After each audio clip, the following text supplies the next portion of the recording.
de volta. Eu falava para você antes do intervalo da necessidade que nós temos em falar da situação política do nosso país, por isso que no nosso debate à mesa a gente sempre tem trazido estes assuntos, falar também sobre economia. Às vezes quem não gosta muito fala, ai meu Deus, mas de novo, você ouve isso o tempo inteiro. Mas nós precisamos saber o que está acontecendo, porque é o que eu falei para você antes do intervalo. Qualquer decisão macro, ela nos atinge diretamente. Atinge nos nossos salários, não só nos rendimentos, como nos gastos, em aumentos de inflação, em estabilidade. Então, tudo isso reflete demais no nosso dia a dia. O Aliazone está aqui hoje, mais uma vez, para conversar conosco sobre isso, porque nós temos aí vislumbrado uma perspectiva de melhora nos números da economia, no que diz respeito até a investimentos, por conta das últimas notícias políticas, por conta da extensão da pena do ex-presidente Lula na semana passada e algumas providências que o atual governo tem tomado. Ale, boa tarde, querido. Boa tarde. Ale, eu acho muito importante mesmo que a gente entenda que, como eu falei, né, nós somos diretamente atingidos por qualquer mudança, né? Exatamente. Nosso mercado financeiro hoje, ele depende muito de informação. E qual que é a informação que atinge diretamente a nós? É a política. Porque a política acaba interferindo diretamente em Brasília, nas decisões das reformas que são obrigadas a serem feitas e do cenário político para 2018, que é o cenário presidenciável.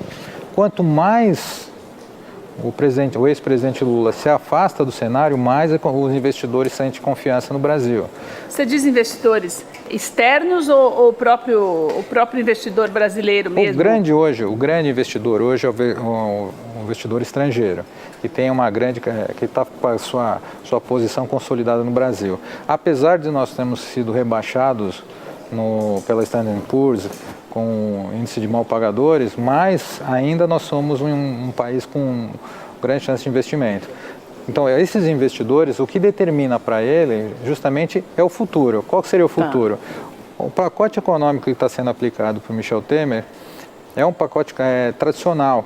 Então, que significa que qualquer outro governante que venha provavelmente seguirá essa linha, diferentemente do que o ex-presidente Lula poderia tomar. Ele poderia cancelar a reforma da Previdência, ele poderia fazer outros tipos de reformas que não fossem, a curto prazo, refletissem uma melhora da economia. Então, hoje o investidor está preferindo o quê? Que o cenário seja mais tradicional e quem venha mantenha essa recuperação. Lembre-se que o Brasil estava numa posição que, de repente, é como se nós caíssemos de uma escada. Tá. Sabe? Nós estamos lá no 10º andar, no 10º degrau, e caímos lá para o primeiro. Então, nós estamos começando a subir, já subimos o primeiro, o segundo... Mas nós caímos do 10º para o primeiro, durante o governo Lula ou com a saída dele, depois da Dilma, com todos os escândalos? Foi uma conjuntura. Acho que no governo da Dilma potencializou um pouco mais a crise, porque realmente ela ficou mais preocupada em se manter no poder do que trabalhar em prol da economia. Então não tinha um plano de governo, não tinha um plano de economia. Tanto que eu falava muito que assim, o Temer, eu perguntava, mas se o Temer vir vai mudar alguma coisa? Vai, porque ele tinha de braço do braço, ele tinha um plano de governo e um plano econômico. Ele colocou, se a Dilma tivesse feito isso, possivelmente ela teria feito isso no governo dela, mas ela não o tinha. Então, o que aconteceu? Ela não tinha um plano, então ela começou a ter uma crise política e uma crise econômica juntas. Hoje, nós não temos geralmente a crise política em relação à imagem do Temer, a falta de confiança da população, ele não tem carisma da população, é uma crise política, mas a crise econômica está solucionada. Então, para os empresários, ele é uma boa, vamos dizer assim, né? Sim, para nós, vamos dizer assim, para a nossa economia do dia a dia, é ótimo. E é por causa disso que existe essa possibilidade de crescimento na economia? Por causa dessa, vamos dizer assim, dessa estabilidade? Sim, foram feitas algumas mudanças dentro da economia que refletiram resultados positivos. A redução dos juros foi uma delas, nós tínhamos juros absurdamente altos, 13%, 14%, sendo que quem pagava essa conta era o governo, e o governo, por sua vez, éramos nós. Então, toda vez que ele impunha esse título no governo, o investidor comprava esse título e nós que pagávamos. Então, consideravelmente, ele baixou isso, esse juros está muito mais baixo, e a tendência, eu acredito que agora para esse ano é cair um pouco mais, mas ainda vai ficar num patamar ainda entre os 4,5% e 5%, eu acredito, até o final do ano. O que determina que hoje o que é primordial hoje? que as reformas sejam feitas. Essa desclassificação que nós vimos há umas 3 semanas atrás das agências de risco foi justamente pelo atraso das reformas. Está emperrado. Exatamente. E a preocupação dessas agências, elas analisam assim, não é a aprovação, significa que quanto mais próximo da eleição, menos gente vai votar porque ela vai ser desfavorável. Então, não esqueça que quem vai votar é deputado federal e senador. Ambos vão estar concorrendo às eleições. E então, a massa mesmo trabalhadora não gostou de vários pontos da mudança, né? Sim, sim. Tem essa... E daí existe também o sindicato que acaba esclarecendo algumas coisas, porque essas mudanças, elas são benéficas, mas se você colocar, se você fizer um balanço disso, com certeza a classe trabalhadora acaba perdendo um pouco de direitos adquiridos mesmo, né? Sim, existe uma... A curto prazo, eu digo. A médio e longo prazo, eu acho que não. Mas a geração que hoje está trabalhando ainda e que ainda está muito próximo da aposentadoria tem perdas bem significativas. Sim, acho que por isso que preocupa tanto, né? Sim. Na verdade. A preocupação, eu acredito que hoje, vamos dividir em duas etapas. Uma, a econômica. A econômica por quê? Porque foi aprovada a PEC do teto.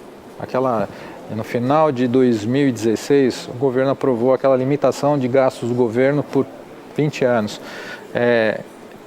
E com isso ele era obrigado a fazer alguns cortes de orçamento e entre eles a reforma da Previdência para dar uma... Se você não fizer essa reforma da Previdência em questão econômica, significa o quê? Que o governo ele vai continuar gastando, ele não vai ter, o limite do teto está fixado, ele vai ter que começar a fazer emendas para tentar quebrar essa... O grande problema é que você tem que cortar justamente na classe trabalhadora, né? Ao invés de você fazer um replanejamento daquilo que você gasta, né, Ale? Essa que é a verdade, né? Na verdade, você tem que cortar... uma coisa muito desestruturada já, né? Cortar na carne, que a gente chama, mas... Na carne nossa, no caso, né? Na nossa carne, isso que é o problema. Eu acho que na reforma lá em Brasília, ou no governo federal em si, dá para se fazer cortes. Lógico que isso requer uma mudança... drástica de comportamento entre funcionalismo público e privado. Então, por isso que hoje a gente ouve muito a questão das PPPs, as parcerias públicos e privadas. Porque você acaba tendo, não que não seja eficiente, não é isso, gente, muito pelo contrário, o funcionário público é excepcional o trabalho dele. Pela condição material que oferecem para ele faz muito. Só que o que acontece? Hoje a máquina começou a ficar muito pesada. Então ela começou a ficar muito difícil de você girar. Então realmente precisa ser feito alguns cortes. E como esse corte dói e muitas vezes você não consegue fazer, então ele já fez uma grande reforma, já fez alguns cortes. E agora ele está precisando fazer o mais pesado de todos, que hoje quem onera muito a folha de pagamento do orçamento é a Previdência. Olha, eu queria voltar a falar nesse negócio da economia, porque vamos supor, eu entendo assim, como leiga eu entendo que se existe uma melhora na economia, automaticamente significa que existe uma estagnação nos preços de inflação, ou seja, você pode planejar um pouco melhor a tua vida, você não vai ter tanto aumento de preços, é isso? Sim. Diretamente é isso? Diretamente sim. O que está causando ainda a insegurança é o emprego. De que esse cenário realmente está fixo? Será que a minha empresa onde eu estou, ela está sólida? Será que ela vai contratar? Será que ela vai ser aquela que dentro do mercado... Eu acho que contratar ainda não, né, Ale? Ainda não chegamos nessa fase, Não, né? Teve algumas que contrataram no final do ano. Para reverter a questão do desemprego ainda demora um pouquinho mais, Demora né? porque teve O que aconteceu? As empresas no começo quando elas foram obrigadas a fazer o corte para redução de custos, elas acabaram incorporando dentro das suas atividades. Eu não podia me eliminar, por exemplo, assim, 50% dos meus funcionários porque eu não tinha como produzir. O que eu fiz? Eu substituí por processo tecnológico. Certo. Então, hoje o grande problema é o seguinte, pegar... a substituição. Exatamente. Como eu vou trazer de volta? Por isso que, assim, tem que se aperfeiçoar? Tem que fazer curso? Tem que estar atualizado? Tem. Esse negócio de dizer assim, eu sou bom assim, não vou fazer mais nada. Hoje não dá mais. Não existe mais, né? Agora, Léo, uma coisa também que me preocupa, então tudo bem, vamos dizer que está melhorando. Agora, o que eu não entendo é que na contramão dessa melhora, existe um aumento do preço dos combustíveis, de modo geral, até no dia 30 já está se falando de uma paralisação da população. Não sei se você recebeu isso, eu estava lendo sobre isso hoje, mas recebi em alguns grupos de WhatsApp pedindo para que ninguém abasteça naquele dia, para chamar a atenção mesmo do governo no que diz respeito a esse aumento descabido que vem acontecendo aí paulatinamente, na verdade, mas só que com uma frequência maior do que a esperada, dado uma possível situação de melhora na economia. O que está pegando? O que acontece? Na verdade, assim, até o final do governo Dilma, o preço era subsidiado, ou seja, o governo segurava o preço como política monetária. Certo. Ou seja, eu uso o preço do combustível mais baixo para que eu controle os preços do frete e que a população fique numa posição mais tranquila.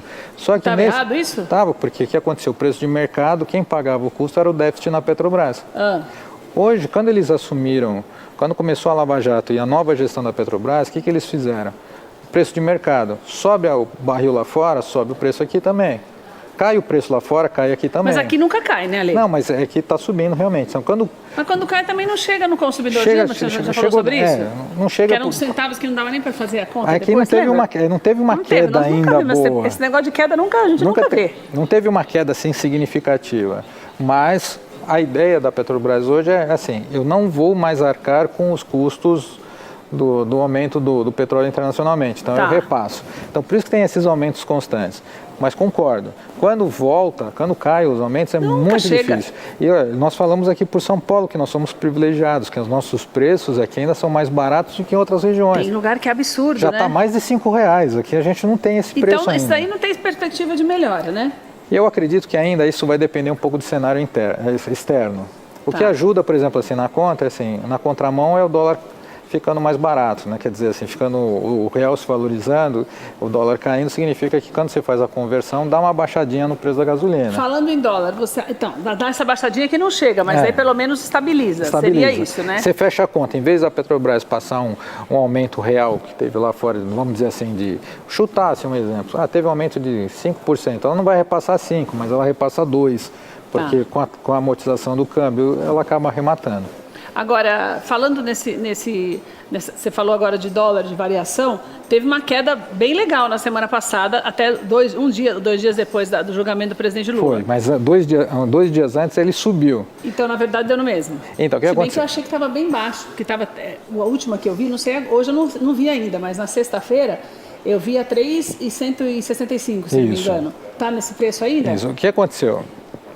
Com o efeito ninguém sabia o que podia acontecer na decisão do presidente Lula. Na dúvida, vai aumentar. Muita gente, o que você procura como ativo? Alguma coisa segura. Eu vou ficar numa empresa nacional que ela vai correr o risco de uma mudança de uma política econômica, ou eu compro uma moeda que me dê garantia? Lógico que vai comprar moeda.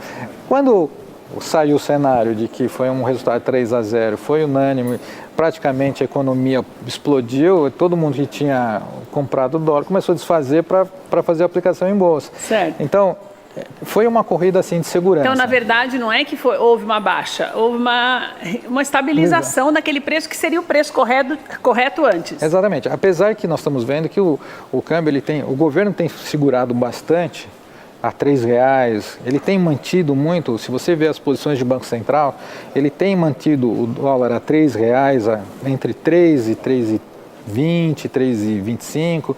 Por quê? Por causa do exportador. E Ale? Isso na balança comercial favorece a gente ficar superavitário. Entendi. Para encerrar, o dólar é um bom investimento hoje? Eu não acredito. Eu acredito que a economia hoje ela tem cenários positivos, eu acho que nós temos uns juros muito bem pagos, aqui ainda, o Brasil ainda é um dos países que tem uns juros muito bem pagos, títulos lastreados no governo, o governo, apesar de ter esse risco de calote, que nem eles falam lá fora, mas eles erraram em 2008, 2009, mas ainda continua sendo um ativo muito bom, fazer aplicações de renda fixa, a Ainda bolsa... mais quem tem pouco dinheiro, né, Ale? Melhor deixar na poupança. Eu sempre falo isso. Se você tem pouco dinheiro, melhor deixar na poupança, se você não sabe mexer em nada. Exatamente, na dúvida. Exatamente, na dúvida. Você mexer em alguma coisa que pode ser instável demais, daí o pouco que você tem, você perde.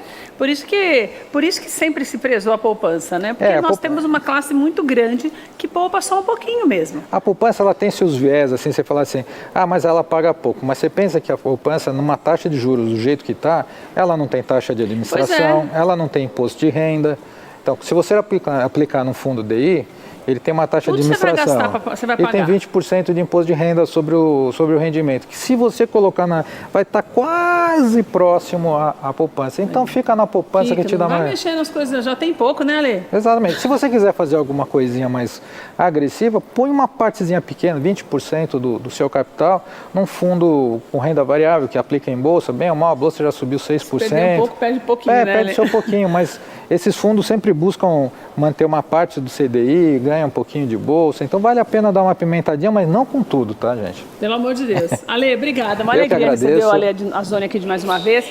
O Ale tem o site, quero que você preste atenção, doutoralessandroazzoni.com é o site dele, tem o Facebook também, que é Alessandro Azzoni. Se você tiver alguma dúvida ainda, deixa a pergunta para ele no inbox do Facebook que ele responde para você. Obrigada, viu, Ale? Eu que agradeço. Sempre uma alegria te receber. Muito obrigado.